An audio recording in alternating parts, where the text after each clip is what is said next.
Thank you. It's indeed humbling to be in this company of giants. Thank you for inviting me to this commencement ceremony. It's indeed a great honor. I think I know who's responsible for this, and I'll talk to them afterwards. Um, but each one of you, I'm going to make this brief, and there's a number of different parts to this, so and please pay attention. So each one of you has chosen and been given the unique opportunity of pursuing medicine as a way of life. I really, personally, honestly cannot think of a higher calling in life. I've titled my speech Raiders of the Lost Art, not the Ark. Unlike Harrison Ford, you will have to look for the Ark of Covenant, not in the Temple of Doom, but in the patient's room. Now, this probably tells you that I like poems. Well, I do. And I'll start and finish my talk with a poem that I've specially written for you for this commencement ceremony. So the first one is, terrible illusions, horrible delusions, forgotten discoveries, unsolved mysteries. Intellect beyond my sphere is now clear. I now comprehend the chain of thoughts, hitherto without an end. Light prevails because I listened to my patient's tales. So there's going to be a lot of common threads between what I say and what you heard Dr. Seligman say and Dr. Taubman say and what Rachel just said and what people after me might say. There is more to being a physician than eliciting symptoms and signs and ordering tests. Some of the physicians who were just named, you might have come across, have that nebulous and that unquantifiable quality of connecting with their physicians and pulling diagnoses out of thin air. How do they do that? Well, allow me to unlock a secret for you today. Medicine is as much an art as it is a science. It was mentioned in the invocation as well, the healing arts. The secret to this art lies in our ability to decipher the stories related to us by our patients. You've entered a fascinating field where you will have the opportunity to listen to thousands of stories of human fallibility, greatness, hopelessness, and determinism. Learning from these stories, from this narrative, enables us to deal with patients as individuals and respect their uniqueness. I look at this patient's narrative as a compass that guides us through a sea of tests and interventions. You know, we learn from literature, the tests that we prepare for, the wisdom of our teachers, but mostly we learn from what our patients tell us. I was in the hospital just this morning, and just the first 3 hours, I heard so many stories I can write books about them. Yet, when I conduct my bedside rounds, and some of you have been with me in those rounds, I get the distinct impression that the patients have somehow managed to crawl behind the computer screen. Our examination skills are becoming atrophied, they're becoming extinct.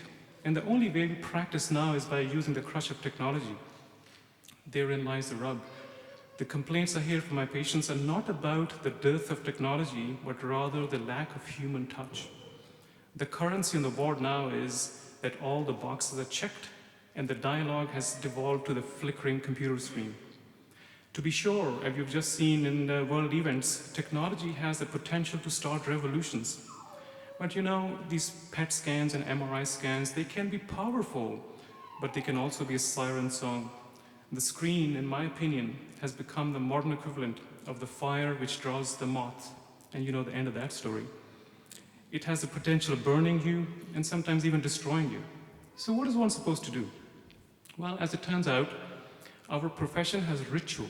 You know, humans have developed rituals. You just saw the mace being brought in front of you. It's a ritual.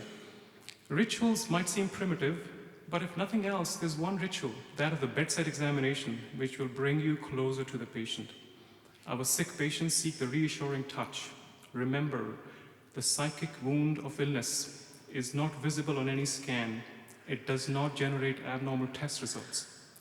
In return for these years of toil, the society will give you a power beyond compare. You will hear the deepest, darkest secrets and fears that people hesitate to tell anybody else, even their families, their loved ones. You will prescribe powerful drugs and perform transformative surgeries, which could just easily take life as it can preserve life. You will have the privilege of meeting people who will have a mass in the lung base, a new life forming in the womb, intractable pain, or multiple organ failure.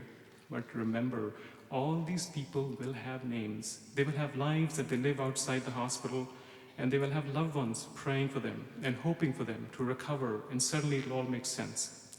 So I've learned my lessons from these patient stories. So allow me to share with you a couple of stories, and I promise you it's not going to be long. So I've learned these lessons from a parade of Mr. Culbertsons and Mrs. McGovans, and they've taught me lessons. I trained in the United Kingdom as a pulmonary consultant, and I had the privilege of knowing a Mr. Cartwright. So this is the story of Mr. Cartwright. He was a man in bed 14 with a lung mass. What was he? Mr. Cartwright turned out to be a 73-year-old retired British Army major who was awarded the George Cross in the Battle of Tobruk in 1941. Tobruk is in the news again. I later found out, I quote, "The George Cross is awarded for acts of greatest heroism and the most conspicuous courage in the circumstances of extreme danger. It's a great honor," unquote. Mr. Cartwright's lung biopsy confirmed a small lung cancer, and I gave him the news in a professional, yet in retrospect, maybe an impersonal manner. We discussed the pros and cons of treatment modalities, and I begged leave in a very courteous manner.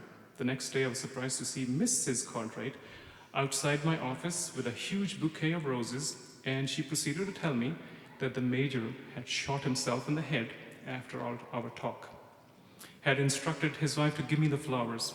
He had fought a valiant battle against the forces of Rommel, and this act in his mind was an honorable exit from a potentially agonizing last few months.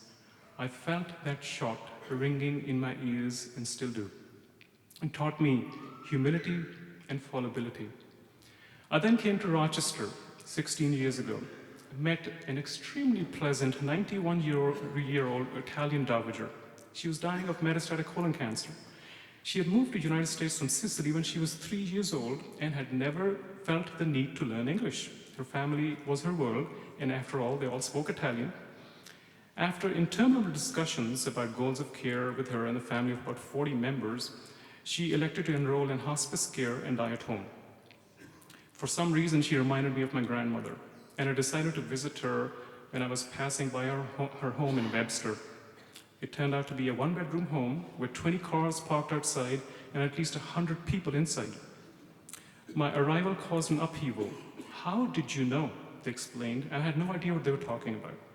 Evidently, this lady had told everyone that I reminded her of the brother she had left behind in Sicily 87 years ago. She wanted me to kiss her and lie next to her in a bed, bearing the evidence of her recent urinary incontinence. It was a last wish. I had no choice. I lay down next to her. She embraced me and made me kiss her. Macabre, did you say? Well, what matters to me that she passed away an hour later and she was content and peaceful. It taught me the power of empathy, respect, and humaneness. You just heard Dr. Berg, Steve Goldstein, Dr. Todman. We have just embarked on this patient family-centered care at the University of Rochester. This is all about that, just talking to patients, empathy, humaneness. So each one of you will encounter a different version of these stories. Thousands of these stories are unfolding here around the globe as we speak. You will encounter the same version, a different version of the same question. When we see suffering, do we look away or do we go towards it? You may succumb to cynicism or frustration. After all, you're graduating from medical school, not the school of saints.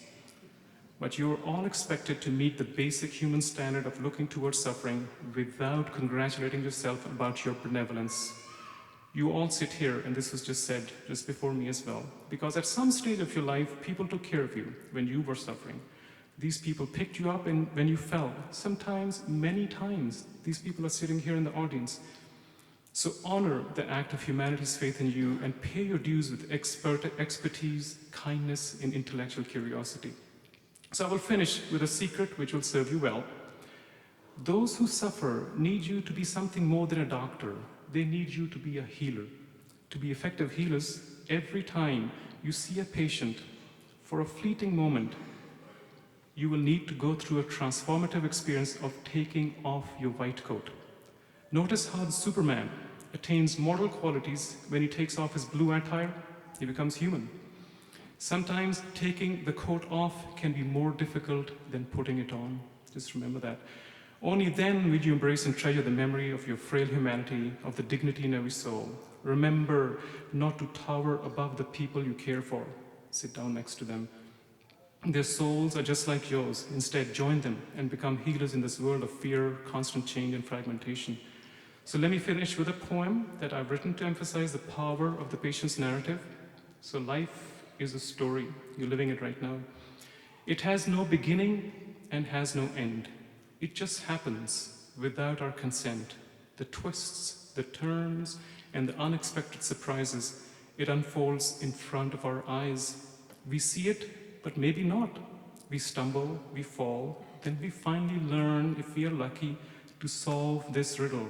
And what do we find? All it takes is an open mind. Meliora, thank you.